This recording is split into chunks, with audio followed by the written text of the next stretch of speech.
Hi, Sonya. Thank you so much for joining me. Thanks for having me here, Yarrow. I really appreciate it. Okay, so I've actually been secretly really looking forward to this interview. A few reasons. One, you're running a business about cats, which is awesome.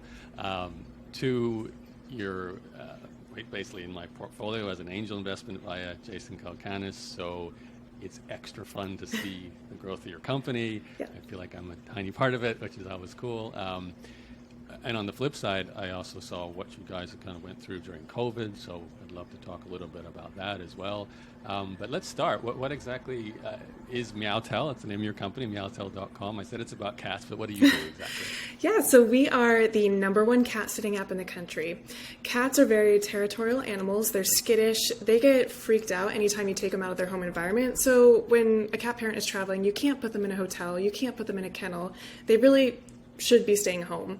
So we specialize in in-home care. You can book a Meowtel sitter to come to your home to do drop-in visits once or twice a day, or even do overnight stays in your home to keep the kitties company while you're away. And it's really the optimal, ideal solution for cat parents because, like I said, cats are not dogs. They do not like to go for walks. They don't like to go play with their dog friends. So bringing that perfect hospitality to our cat parents in their home is really what we do best, and what we want to deliver to every cat parent here in the U.S. and then worldwide. Yes, and hopefully Montreal very soon. As I was saying before Yes. I hit record, I grew up with cats. In fact, I used to, for a small period of my life, we had a caravan in the back of my parents' house in the backyard. It's sort of like a third bedroom when Nice. we had a blended family. And we had some stray cats adopt us, and one of the cats gave birth to kittens in my sock drawer right next to my bed. So that was quite the experience of these little kittens. That is adorable. Sleeping next to me. Yes, it was very cute. And the other time they gave birth in our washing machine, which was very convenient for cleaning up afterwards. But yeah, it's interesting what cats choose to do with their Yes. babies. But as I also said to you, I haven't had cats because I've been traveling as a digital nomad for a good, 5-10 years now, and Yeah. it's just hard to, make that bond, and then, you can't bring it with you so easily, especially if you're crossing large oceans. It becomes difficult, and I don't think cats really enjoy jumping to new homes constantly either, No. the way we might do it. So, so I'm so excited that your company exists, and especially excited for you guys to come to Montreal, where I currently live. Briefly, in terms of how long you've been running this, and what are some numbers we can share with how well it's going so far? Yeah, so I've been on this full time for about 4 years. I just dove right on in after I finished my MBA at Oxford in the fall of 2017, and we found our first investors a couple weeks after, and it's just kind of been snowballing ever since, which is really exciting. We started off with just a handful of customers, and then it's grown to over 10,000 customers across the country. We had an interesting year with COVID over the last 12 months, but now we're seeing 5x year-over-year growth, which is awesome. We're coming out of this even stronger than we were before. And we're in over 150 cities across the U.S., with LA, New York being some of our largest markets. Okay, awesome. Yeah, I mean, COVID, initially it sounds like it would have been extremely challenging, but on the flip side, I think a lot of people got cats for the first time, or new pets. So as you're probably experiencing now, there's the runoff of all those new Yes. pet owners wanting to travel and looking for a service like Meowtel. Before we talk about Meowtel, though, I'd love to go a little bit back into your background. I know we were kind of joking off air, your name, Petcavich. Petcavich seems almost too good to be true a little bit. It's like, one of the most famous tennis players, Margaret Court, and all these kind of funny situations like that. But my first thought actually with Petcavich was your Eastern European heritage. But of course, nowadays, just because you have the name, like myself, I wasn't born in Eastern Europe, but I was born in Australia to Ukrainian father and another Eastern European mother. Is that a similar story for you, born in the U.S. to Eastern European parents, or where does the origin come from? Not even close. My parents are close? third, fourth, fifth generation.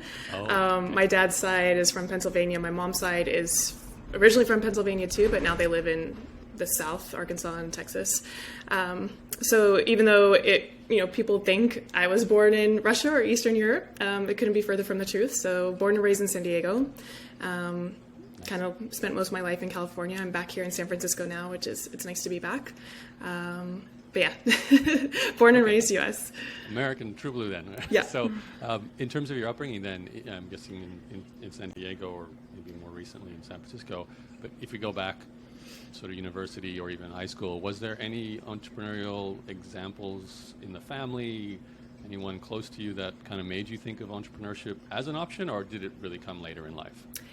Yeah, it was funny. My mom would make fun of me. Like growing up, I was constantly trying to like come up with business ideas. I was running like a store in our own house. I would try to charge my siblings for toast. And then in high school, I got really into web design, like back when Flash was really popular and all these like bloggers had these Flash websites. So I was doing some of that. I bought some domain names when I was 15, 16 and got my first credit card. And I was trying to essentially make like an e-commerce surf brand. Growing up in San Diego, you're by the beach, you're surfing, you're in the water all the time. And that was kind of the lifestyle I was a part of. And so I was always dabbling in things and trying to find something that I'm really passionate about that I could then monetize. So it's always been part of who I am. I did have some examples from my dad. He was starting his own projects and companies and stuff like that. But it took a turning point in college because I wanted to go to college for graphic design since I was building all these Adobe Flash websites. My mom's like, you won't make any money, Sonya. You have to get a business degree. And I'm like, what? Are you kidding me, Mom? Like, okay, fine. I'll take my mom's advice. So I went to Berkeley and got my undergrad in business administration. My first job out of college was with a big corporate company called Altria, big tobacco. And then, I got a couple promotions and I was like, I don't know if I want to do this for the rest of my life. Like, I feel like I can do more. I want to go explore what's out there in the world. And right around the time that I was thinking about pursuing my MBA, and I wanted to go to a European school, or England, my childhood cat passed away. And so that was kind of the whole impetus behind the idea for Meowtel. And fast forward, and here we are today. It's all because of my childhood cat. Okay. So then from the point of going to Europe, there was no, like, did you think, okay, I'm going to start something while traveling, or was it like when I come back, what was the plan then? Yeah, I actually started Meowtel before I went to grad school. It was only a one-year program, luckily. Okay. And so I came up with the idea in 2015. I incorporated everything. We built an MVP in about 8 months and launched it. And I was like, great, we built it. They will come. It'll be a great success in like 12 months. But starting a company, especially a consumer company, is really, really hard and takes a lot of money and grit and scrappiness. And so I kind of spent the gap year 2015 to 2016 figuring things out, how to be an entrepreneur, how to really run a company, all the legal things you need to think about, which is totally not fun. Then I went overseas to do a year at Oxford. I was still running the company from Oxford. We would have bookings. I would have to do these marketing emails in the middle of class. So I was trying to manage it as best as I could with a full-time schedule. And then throughout the MBA, I was like, man, look at all my peers getting these cool finance jobs and consulting. And there's a lot of pressure to go pursue that track. But I was like, I have this great idea. It's built. What happens if I dedicate myself to it 100% and see how far I can take it? And so I decided to take the less traveled path. And it's worked out for me so far. But I just consider myself very lucky because most startups fail. So hopefully we won't be in that bucket and things are going well, but there's a lot in store in the future for us. Do you mind talking about that MVP? Because, it doesn't sound like, if I'm wrong, you came from any sort of engineering, programming, development background. I mean, Flash, I know, was sort of a programming language with the design. I never dove too deep into it, but I know there was some coding involved with that. When it came to your initial thought, okay, and again, correct me if I'm wrong, but were you thinking, let's build the Uber for cat sitting, or I know there were some comparable, similar services for maybe dogs, and you're thinking we need this for cats? Like, what was the germ of the idea, and then how did you get the MVP made? Yeah, it was really originally pitched as Airbnb for cats, but what happened is that confused a lot of people because people were thinking, oh, great, the cat goes and stays with somebody else. And that was initially the main core idea of Meowtel is our sitters are hosts, and the cat gets dropped off to stay in a home environment elsewhere rather than being at a cat hotel. But it turns out cats don't even like those situations. So we offered hosting as a service option on Meowtel for about 2 years. Everything that could go wrong would always go wrong during the hosting reservation. So we made a decision, I think this was in 2018 or 2019, to say, nope, we're not going to do hosting. we're going to be the best at in-home cat care in the client's home. And so we no longer pitch it as Airbnb for cats. I think the corollary would be like Uber, where you can get an on-demand cat sitter. And we always have to explain it a little more because we still get a lot of phone calls like, are you a cat hotel? Like, can I drop my cat off at your location down the street? And we explain, no, that's not the ideal solution. Here's what we offer. So that's been an interesting evolution to learn how to even pitch your company and learn what your customers want. And for us, really what the end customer wants, the cats, is to stay home. So that was a great learning process. So then the first version of your software, did you kind of have to throw that completely out and build something new, or could you use it, or how did it go? So I poured all this money to find this development team, and huge mistake to spend that much money on your MVP. But we actually still use most of it in our architecture right now. Because we have so much technical debt that's accumulated over the past 5 years, we are in the process of rebuilding, so everything runs smoothly and it can set us up for the next stage of growth. But it has lasted us this long. It's really just some of the front-end design and the experience and the services that have changed throughout the years, and of course the copy transitioning from Airbnb for cats to really in-home cat sitting type of deal. Right. Okay, it's good. So you could change the front-end copy to pivot the idea a little bit. Yeah. A pivot is an adjustment of how the service is delivered, and then still use the same software. That's good. So it wasn't a complete waste of hiring developers and creating an MVP. Not really, but I mean, yes. I know what you're thinking. I'd rather do it differently, but it got us to where we are. Right? Yeah, exactly. Yeah. So I think of an idea like Meowtel, and it's a challenge because it's somewhat of a two-sided marketplace, right? Where you have to have the people willing to cat sit, and you need the customers who want to hire them. Always a challenge because it's a supply-demand balance you have to do. With your own initial thinking of this business, and maybe, I guess the first few years you were sort of half studying, half running it, what was your expectations around how hard it would be to build a marketplace? Because I don't know your background. It sounds like you weren't sort of studying entrepreneurship and like, oh, I see how Uber got started, or I see how Airbnb got started in terms of starting with the supply side and then moving to the demand side and vice versa. So how much of your thought process was around marketplace construction during those early years? So I know there's all of these fancy playbooks and I guess PDFs or articles that a lot of VCs put out about the perfect playbook for B2C marketplace type of thing. Unfortunately, being a first-time founder, I didn't really dive into as much of the advice pieces as I should have to really understand the mechanics of a two-sided marketplace.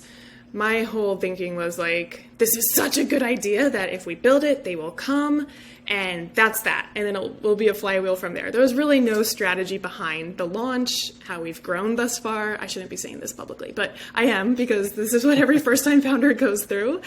And we got really lucky in the early days where I was going to conventions like CatCon. Have you heard about this?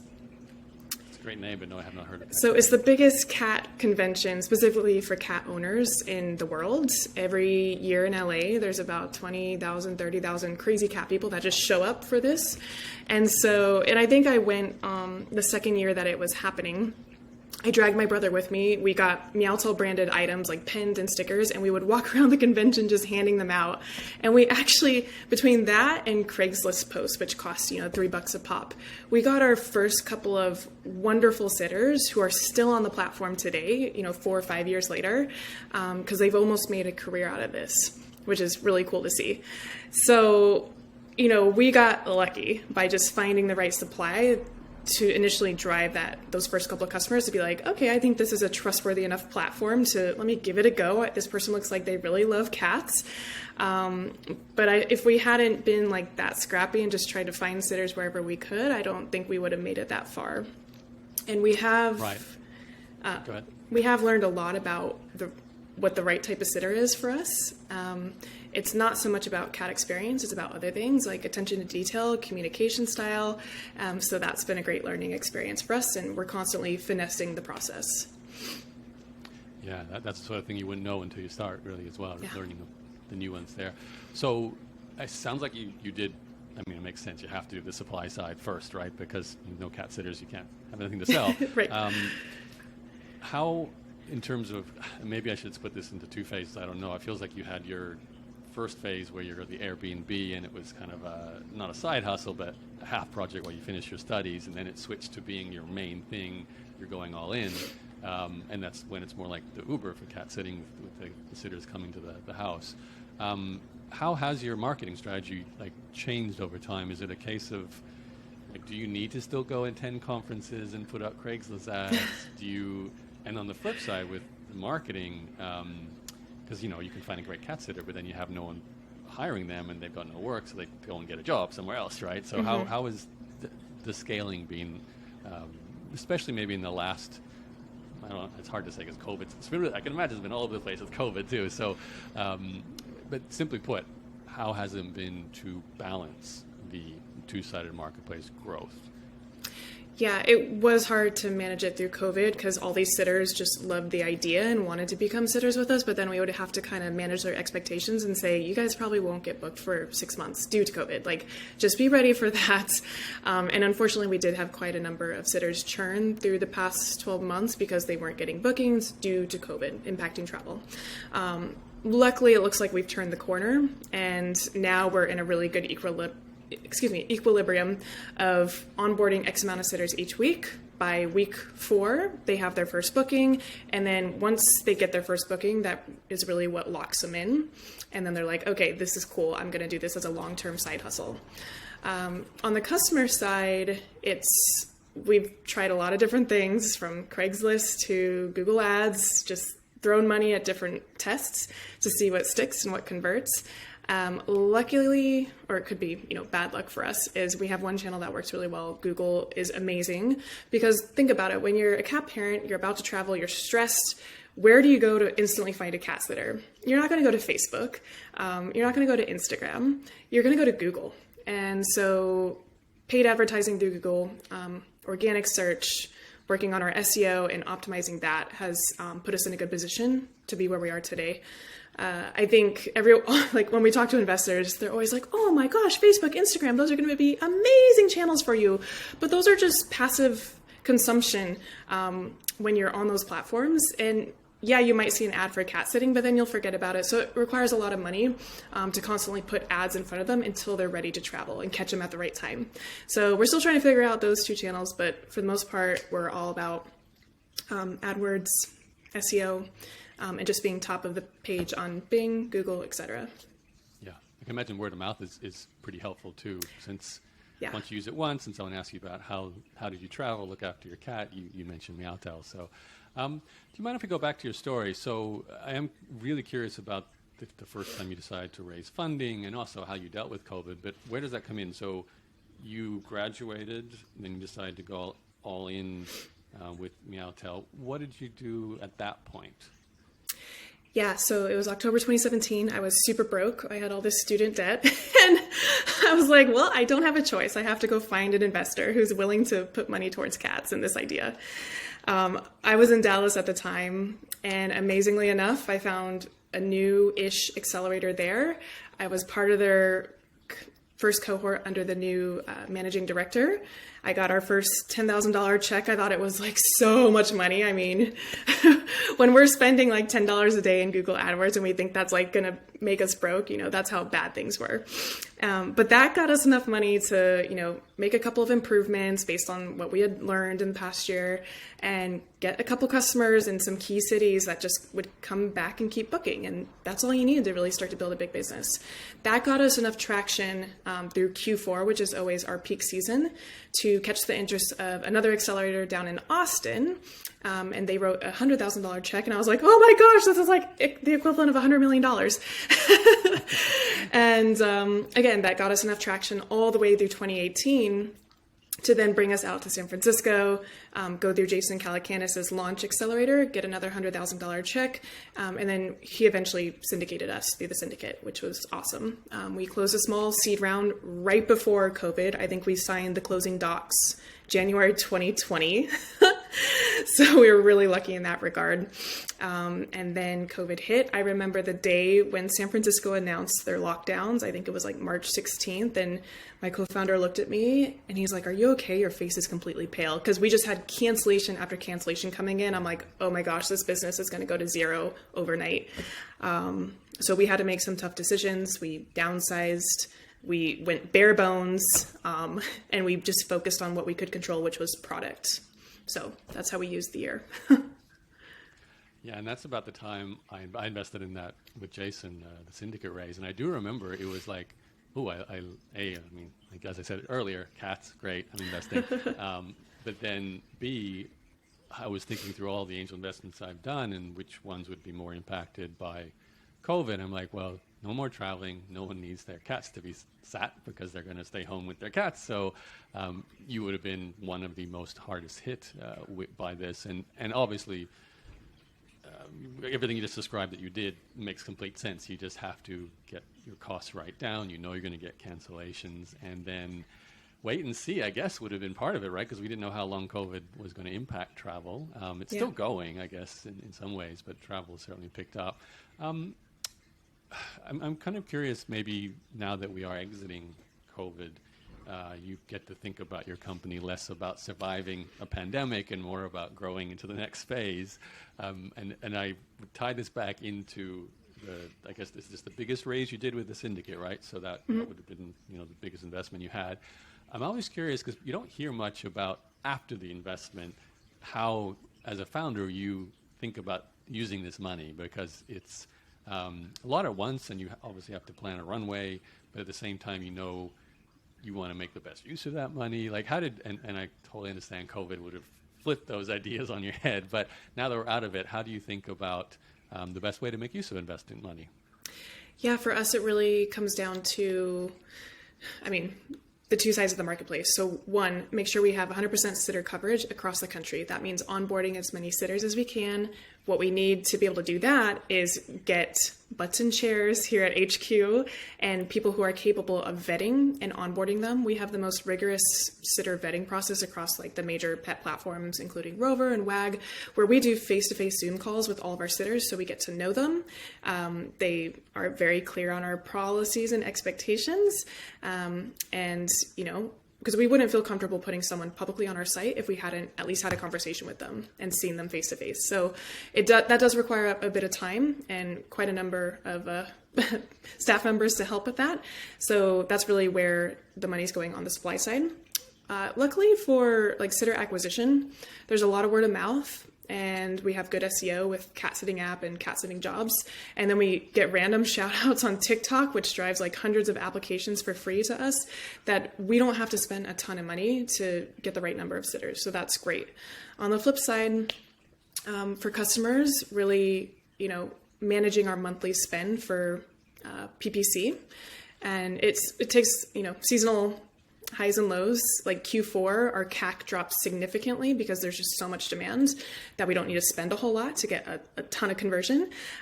In the slower times, such as Q1, our CAC increases a lot, so we do have to spend a bit more. So just balancing how we want to spend it and which digital channels we do want to spend, and then of course allocating a bit of money to constantly test to see where we can acquire more customers and more efficiently. Okay, makes a lot of sense. It's funny as you talk. I run a company. We provide email management. I think I might have mentioned to you at one point. It's so similar in the sense that people go searching for a solution, and we get most of our customers from Google too, because it's when they need to solve a problem. And one of the things that I struggle with is this: you want to spend as much money as you can in some shape or form to get as many customers as you can, but of course the supply side has to meet that demand. So you probably feel the same way. You want to quality control the people you're hiring. As you just said, you have a great hiring process and vetting and onboarding process. As a founder, do you feel the same? Do you feel like I wish I could just press the button and get as many customers as I can, or do you actually like the balancing of both sides? And obviously you see it's necessary. The balancing is necessary, but I wish there was a magic button where if I press it, I get 2 new onboarding specialists, 500 new sitters, and then 1,000 new customers. I think what we currently struggle with is, we doubled the size of the internal team overnight in the past like 6 weeks. Or not overnight, in the past 6 weeks. And just hiring the right people for the core team, that in itself is like, I mean, that could take my entire week. But that's the CEO's job, right? To hire the best people, get them into the roles, allocate your resources accordingly. So I think right now we just need to do more of that, hiring for the core team so that we can eventually start pushing the buttons on both sides of the marketplace. So, we'll see customers come in like a newer city that we recently got a couple of great sitters in, and for some reason or another, they're outside the sitter's radius or the sitter's actually not available, and to see us, spend money to acquire them and then no sitter can help, there's nothing more frustrating to me than seeing those scenarios happen. So, of course, we need massive sitter coverage. So, getting the onboarding team first, then get the sitters, then get the customers. It's a process, but it's necessary. Yeah, I juggle. I am curious then, what is the day in the life of Sonya right now in terms of, you're CEO, but are you just an HR manager right now? Or like, what is the day in the life like for you? I do a little bit of everything. I even do cat sitting on my own platform. I what is it called? Really? Dog fooding, the platform. Yeah, so I have my own kitty clients and my own sitter profile on Meowtel. So usually I'll have, a kitty visit in the morning with my own clients. And then I get into the office, talk to my technical co-founder. We talk about product for a little bit, talk about bugs that came in overnight. And then I kind of, check out the phone calls, see what kind of tickets are going on with our customers. I still make a lot of reference calls in the sitter process. I still answer our 844 Meowtel number at least a couple times a day. So a lot of our customers and sitters that call in, they're actually still talking to the CEO. From there, I'll, take a look at Slack, see which team member needs guidance, how I can help clarify anything that someone's stuck on. And then I do try to spend a few hours each day reviewing our processes, budgets, allocating our ad spend accordingly based on new sitters that we have. So I guess that would be a representative day, but it varies so much, but just, spending about an hour on each of the core functions. Yeah, that's really varied. Are you deliberately making the choice to still be a cat sitter and still answer the phone just to keep your pulse on that part of the business? Yeah. And also, we're a seed stage company. I live in San Francisco. I don't have the highest CEO salary out there. So of course the extra income helps me a lot personally. But it's always interesting to talk to our customers, see what the actual sitter experience is like. Because I think if I didn't do that, I wouldn't be able to provide excellent customer service. We consistently have NPS scores that are over 90 because we are so in touch with the experience, and that trickles down from the CEO down to the entire team and then out to our sitters.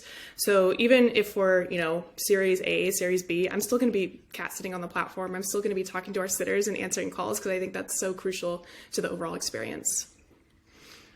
Do you foresee, or maybe this is already in place, every new employee has to be a cat sitter at least once as part of their onboarding with Meowtel? That would be ideal, but we do outsource a lot of our team. So we have team members in the Philippines and Mexico, which helps with our overhead.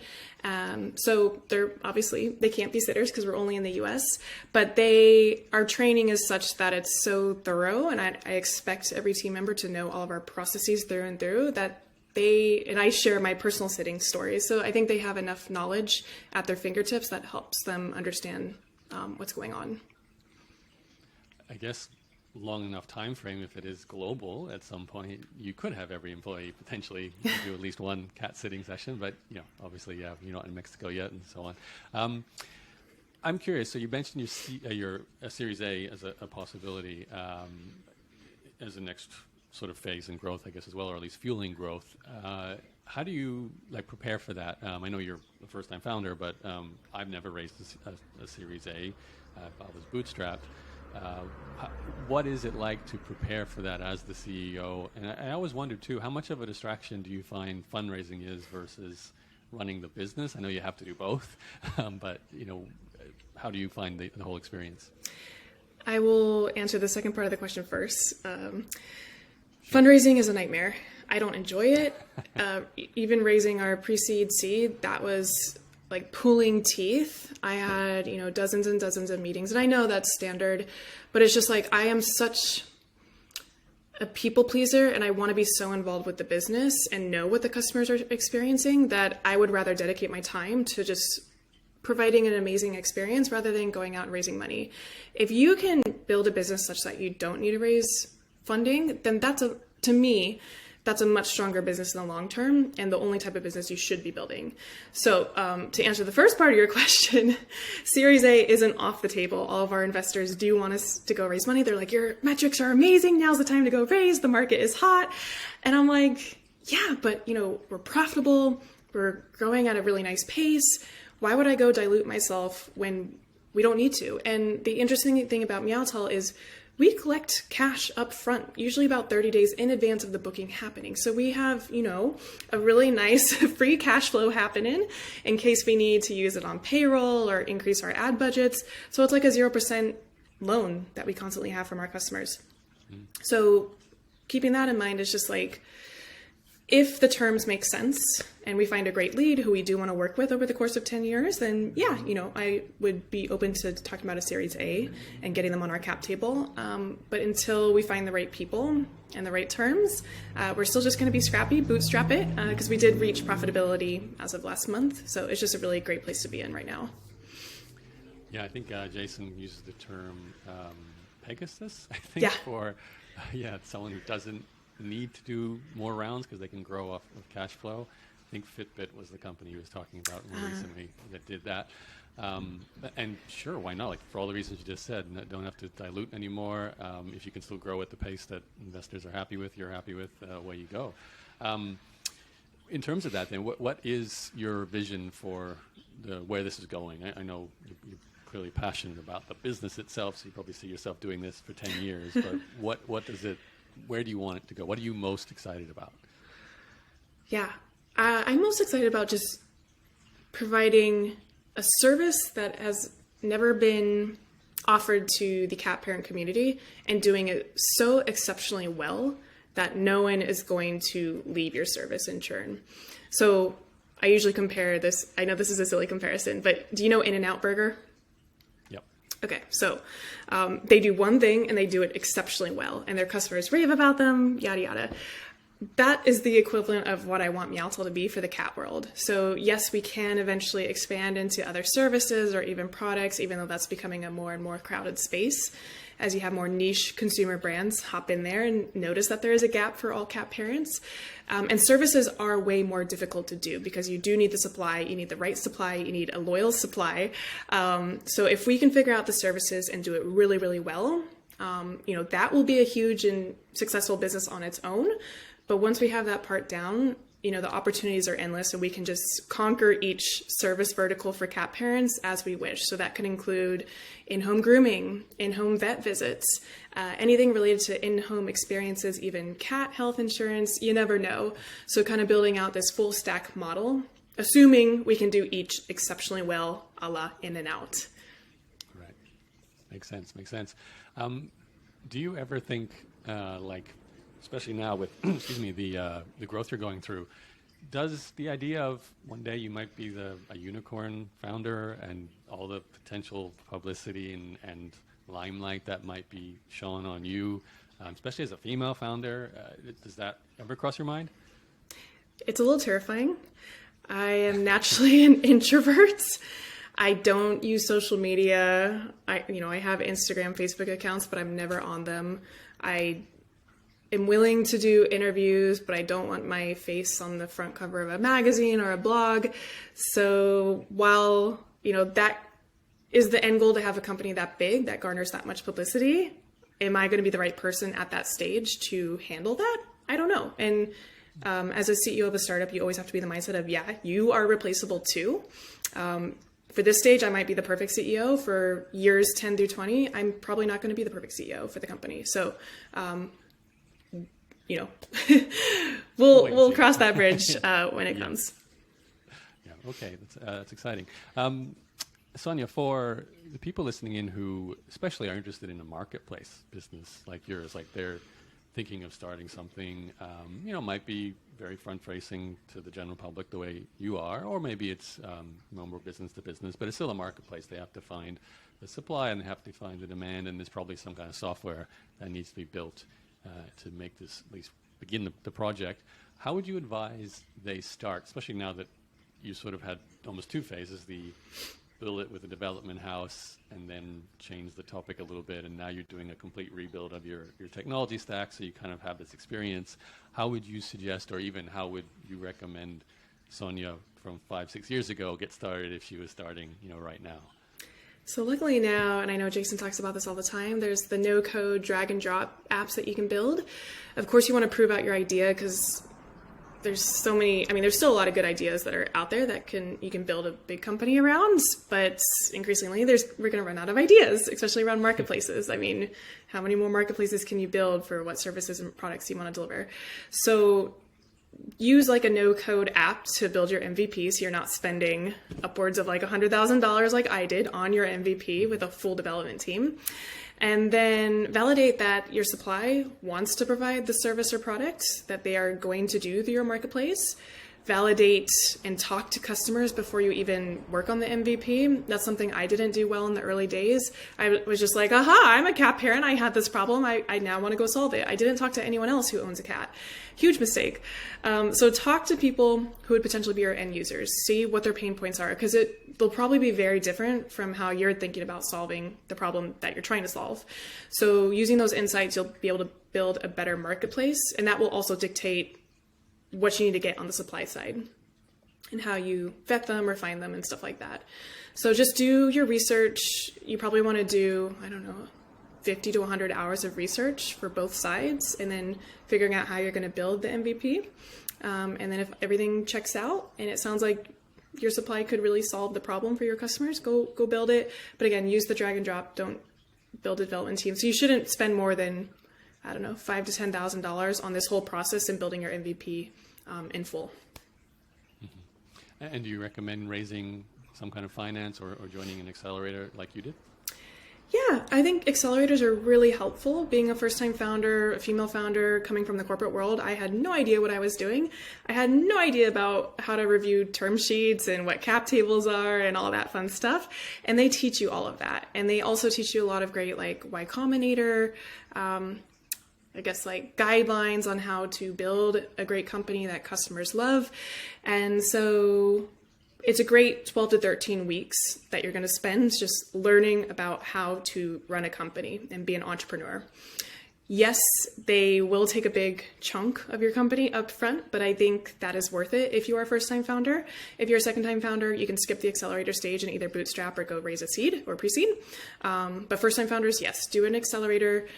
And if you can somehow manage to build a company that people will pay for from day one, then maybe you don't even need to raise funds. But yeah. Yeah, it depends on your business model. And just in terms of raising, do you think, especially for someone brand new, that they should get to a point where they show some kind of money, revenue, profit, or traction of some kind before they attempt the raise? Because I know some people think it's a catch-22. I can't get into raising money because they want me to show $10,000 a month in run rate. But I can't get to $10,000 a month in run rate until I build the first version of my software, my MVP, and try and get customers, and I haven't got money to do that. So what do you think? Is it a case of friends and families and fools, as they say, to get your first investment and try and build the first version with that? What's your advice? I think so. And I think if you're going to be a founder, you need to take that risk yourself too and invest your own money, or else investors will be like, why am I going to take the risk? So yeah. And I struggle with the whole idea of I can go raise money off of, my 10,000 active monthly users that's growing every single month. Because the question is how do you monetize them eventually? And yes, that works for social platforms. And I know there's a lot of different tactics you can use to then, take the Facebook route. But to me, it's if you're going to start a company, you are in business to make profit. So demonstrate that you can make profit from day one, that people are willing to pay. So, and I know back in 2017, I was just like so frustrated with the whole fundraising process because I was like, I just need more money for Google to show them that I can get to $50,000 a month in revenue. But I think if you keep your head down, you focus on your end users and your customers, you will get there with or without money. So that's why it's so important to be in touch with your end users, talk to them, and then just keep building to address their needs. Yeah, good advice. You're right. Like the whole social raising capital without money does seem to work well, or it works in the social community side of business models. But certain business models, I don't think, like you said, you got to show some kind of sales at least. I'm curious, maybe as we kind of wrap up the interview here, in terms of running the company today, now that you really do have traction, I think you're fair to say you well and truly have product market fit, and we've talked enough about how you're planning to scale both sides. What is the greatest challenge? I often think with a tech startup, it's more tech, it's software related. You're a marketplace, so it could be marketplace related, but what do you personally find is the hardest thing to deal with? People, both at the HQ level, and because people is what drive our business, the sitters. Just making sure we have the right ones on board, making sure that they're going to be loyal to us, making sure that they're not going to do anything stupid or silly that could then result in, God forbid, a lawsuit for us. And of course, those are going to be growing pains, and we will reach the critical mass where it's just inevitable that those things happen. But finding the right people, making sure they're not our bottleneck on our growth trajectory, because I am very, very adamant that even if we have to curb our growth due to a lack of supply, or let me rephrase that, a lack of the right supply, that is an unfortunate risk or slowdown I am willing to take. Because I'm sorry to WAG if you guys are listening to this, but WAG, the on-demand dog walking app, they got $300 million in funding from SoftBank, and their Achilles heel was really the quality of their walkers. They had so many issues, they got slammed in reviews, and they just could never recover from that. And they went from having like a 20% market share down to, I think, 5% now, based on the most recent article I read. And they lost that to Rover, who does have a few more QA controls, but still not to the level that we have. So just making sure that we're a people-oriented business, making sure we elevate the capabilities of whoever joins us, whether it's HQ or on our supply side, and making sure they feel valued. Nothing is worse than coming to a job where your boss is constantly yelling at you, you're doing everything wrong. So just setting everybody up for success. And I think my corporate background and being a leader, and they did all the corporate manager training with me because I was leading teams, that still has a strong impact on how I run the business and how I manage my people. So, and just, treating everybody with respect. So yeah, people is the biggest hurdle. Yeah, no, also good advice. And I can, coming from experience, you can really tell. You did mention there, you left the corporate world, and you said earlier that most of your friends were all heading in the direction they're graduating, and no doubt the salaries would have been healthy at the time, and yet you decide to take the leap. When you raise funding, I mean, even in this interview, you said you're still doing some sitting on your own platform because it's expensive to live in San Francisco, and you've got a founder's salary right now. So it's not just to know your customer; it's a little bit to, be a true side hustle. That might be shocking to hear for some potential founders as well. What is your advice for those who are at that stage in their life, or maybe it's even later in life, but they're thinking, I'm going to leave the security of the salary and the employment to jump into a startup? And in your case, you really came to it without having lived in the startup world before, so it was truly a jump into something new. Do you, what's your advice to someone doing that? And maybe, is there anything different you would advise them to do compared to what you did? So I think my Achilles heel is that I'm a very decisive person. So when I'm motivated and passionate about something, I just go do it, and I figure it out, no matter how broke it leaves me, or how miserable I am, because it's hard. You eventually figured it out, and hard work always pays off. So just if you think you have a great idea, if you want to go pursue something you're really passionate about, just go do it. Take the risk. It does help to have a nest egg, or just a little chunk of money set aside, which I didn't have, but I was so decisive and ready to do this that I was just like, I'm going to figure it out. It's fine. And it's, I was like, if everything fails, I can be a cat sitter and support myself that way. And that still holds true today. But also, when you're ready to jump off the cliff and take the leap, please make sure you have done some research on your idea. Make sure it's validated. Make sure if you're joining an early stage startup team, maybe you're not the founder, please do your diligence on them. Make sure you are willing and able to work with these people for the next 10 years to make sure the equity is worth your time and money and opportunity cost. So have some money set aside, be decisive and jump in, but do your research beforehand. Yeah, also sound advice. Maybe last question for you, Sonya. And second last question. First of all, you're growing. Is there any hiring positions you want to shout out? Never know, there might be a listener in here who wants to work with Meowtel. Is any positions particularly you're going for right now? Yes, we need a junior full stack developer or someone who does full stack but also mobile development, specifically React for our mobile app. And then we always need support specialists. So if you want to dive right on into our sitter vetting process and support our customers with help tickets and helping them have a great experience, we're always hiring for those seats. So you can email me, Sonya, SONYA, @meowtel.com if you want to chat more. Awesome. And I'm assuming meowtel.com would have possibly those listings, or is there a external job site not yet. Okay. But so yeah, just email me or email bellhop at meowtel.com. Okay, awesome. So last question then. Let's say we get you back on the show in 5 years' time. What would you like to be talking about regarding Meowtel? Where would you like to see it? I know it's a long time, 5 years, but roughly speaking. Yeah, I want Meowtel to be a household name if you are a cat parent. I want us to have national exposure, national coverage, and for everyone to equate the word or the phrase cat sitting with Meowtel. Just like if you're going to search for something, you go Google it. That would be the biggest honor, to own a service, I guess, and have the brand represent the service type. So that's where we want to be in 5 years.